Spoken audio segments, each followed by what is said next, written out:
बड़ा अहम सवाल जो हुकूमत के लोग भी उठा रहे हैं, मेरा भी आपसे ये सवाल है कि चीफ जस्टिस से तहरीक इंसाफ के वफ्द ने 1 घंटे की तवील मुलाकात तो की है।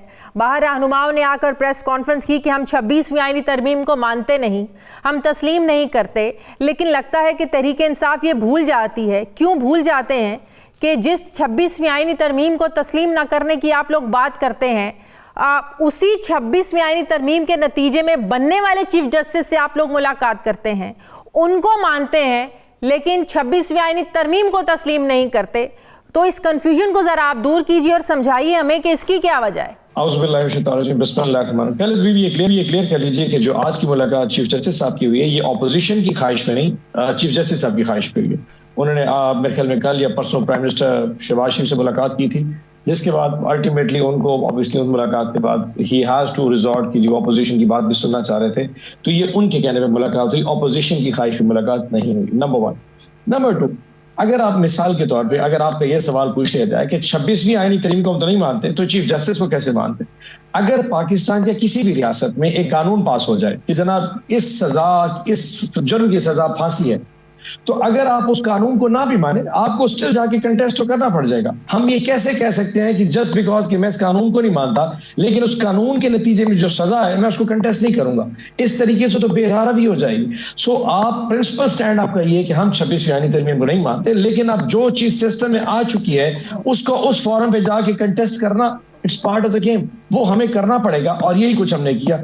अब आज अगर चीफ जस्टिस साहब ने बुलाया और वो चाह रहे थे कि रिफॉर्म्स की बात हो सके, ऑब्वियसली IMF की वफ्द की उनसे मुलाकात होना एक बहुत बड़ा इशू था, एक मतलब हमारे लिए खास अचंभे की बात थी। एंड प्रॉब्ली आपको तो पता होगा कि ये वाहिद गवर्नमेंट है जिसने IMF के कॉन्ट्रैक्ट में लिखा था कि जनाब जो चीफ जस्टिस है उससे IMF के वक्त की मुलाकात हो सकती है, जो जुडिशियल रिफॉर्म्स हैं उसके हवाले से बात कर सकते हैं। सो अल्टीमेटली हमें भी ऑब्वियसली इस टर्म्स में आके उनसे बात करनी पड़ गई।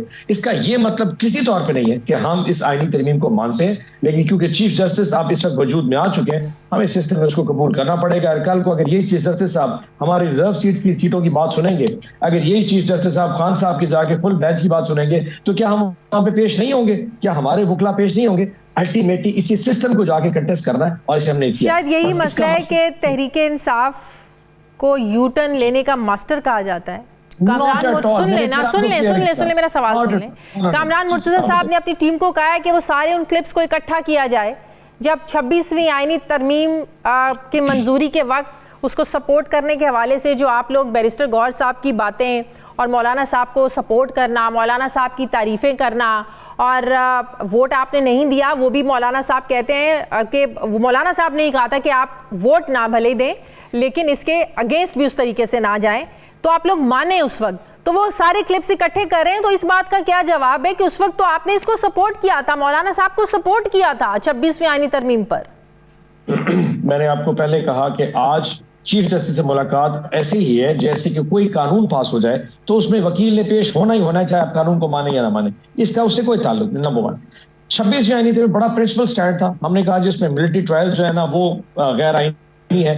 हमने उसमें कहा था कि जो ये जज सबान की जो पूरा इंडक्शन का तरीका जो बनाया जा रहा है, जिसमें आपने देखा कि इस्लामाबाद हाई कोर्ट की सीनियरिटी चेंज कर दी, बाकी तमाम जजेस को इस्लामाबाद हाई कोर्ट में ला दिया, वहां के सारे जजेस में जस्टिस गुल हसन को औरंगजेब को प्रमोट करके आपने फॉरन भेज दिया, जिसमें 5 जजेस यहाँ पे इस वक्त जाके सुप्रीम कोर्ट में एक लेटर भी लिखा।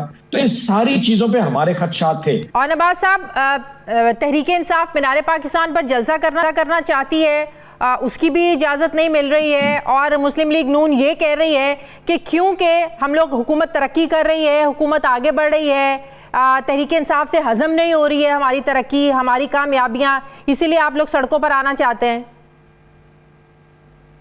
शादी बीबी, जिस मुल्कों में तरक्की होती है क्या यहाँ पे जलसे और एहतजाज नहीं होते?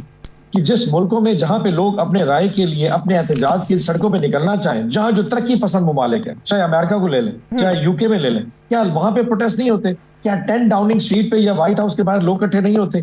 ये कौन सी मंतक है कि इनके मुताबिक अगर तरक्की हो रही है तो वहां प्रोटेस्ट नहीं हो सकता? दूसरी बात है कि एहतजाज और जलसे में बड़ा फर्क है। जलसा एक पावर शो होता है, कम से कम हुकूमत को अपनी औकात का अंदाजा तो हो जाएगा। आप एक दफा जलसे की इजाजत दे क्यों लेते? F9 पार्क में जलसा मांगते तो संजानी भेज देते, मीनारे पाकिस्तान मांगते तो कोना वाले सब्जी मंडी में भेज देते। एक दफा मीनारे पाकिस्तान अप्रूवल देके देख लें, आपको पता चल जाएगा कि आपकी कितनी तरक्की है और पाकिस्तान की अवाम कितने साथ खड़ी है। ये जो माइंडसेट जिसके साथ हम लड़ रहे हैं ना, ये जो मैं ना मानो वाली स्टबर्ननेस है, ये जो ढीठपन है, इसकी कोई अप्रोच नहीं, इसकी कोई रैशनल नहीं है। देखिए ना, वो कहते हैं कि सवाबी, जहां देखे ना उस सूबे में तो हुकूमत है, वहां आप लोग 8 फरवरी को जिस तरीके से एक बड़ी एक गैदरिंग इकट्ठी होनी चाहिए थी वो नहीं हो पाई। फिर वो जुनेद अकबर साहब की जो वीडियो ऑडियो लीक है उसका हवाला देते हैं, तो वो कह रहे हैं अपने जगह पर जहां पर इनकी हुकूमत है वहां तो लोग इकट्ठे नहीं कर पाए, तो बाकी जगहों पर तो ये वैसे ही एक्सपोज हो जाते हैं। सवाबी में ये तीसरा जलसा था और पिछले 2.5-3 महीने के अंदर तीसरा जलसा था। उसके बावजूद लोग अपने इमरान खान उनकी लीडरशिप वो करते हुए एतमाद करते वहां पे आए थे। आप पंजाब में एक जलसा में ऐसे करने क्यों नहीं देते? मैं एक सवाल आपसे पूछ लेता हूं, इनको डर किस चीज का है? अगर लोगों ने नहीं आना, हमने फेल होना है, तो एक दफा हमारा फेलियर देख लीजिए, हमारा जो डिबेकल है वो आप देख लीजिए। हम बिल्कुल फारिग हो जाएंगे, वहां के 500,000 बंदा इकट्ठा होगा, अल्टीमेटली खत्म हो जाना चाहिए। लेकिन नहीं, खौफ ये है अगर जलसे की इजाजत दे दी और स्टेज के ऊपर सिर्फ एक फोटो लगा के रख दिया जिसपे इमरान खान नजर आया हुआ, वहां लाखों की आवाज में लोग आए, यकीन करें इनको रात को नींद भी इमरान खान से खौफ आता है। मैं आपसे चैलेंज करता हूं, मरियम नवाज शरीफ अगर इतनी मकबूल लीडर है और अवाम की जिंदगी में इतना फर्क आ सका है, अभी सड़क में किसी बाजार में जाके लोगों के सामने खड़ी होकर बता दे, जो पंजाब में इस वक्त किसान का हाल इस कर दिया है, जिसको अपने आप को ये मां कहती है, पंजाब का किसान बर्बाद हो गया। हम 5,000 रुपए मन गंदुम बेचने वाले आज 2400 रुपए मन पे गंदुम बेच रहे हैं। जब हमें 400 रुपए मन पे उस वक्त हम गन्ना बेचते थे, आज 250-250 रुपए पे मन पे गन्ना बेच रहे हैं।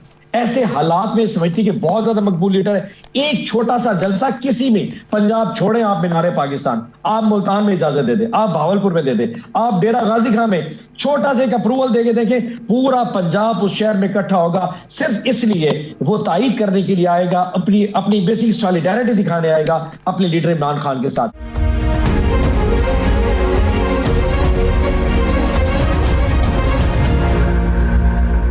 आजा आसिफ साहब कहते हैं कि तरले मिन्नतें कर रहे हैं अंदर बैठकर इमरान खान।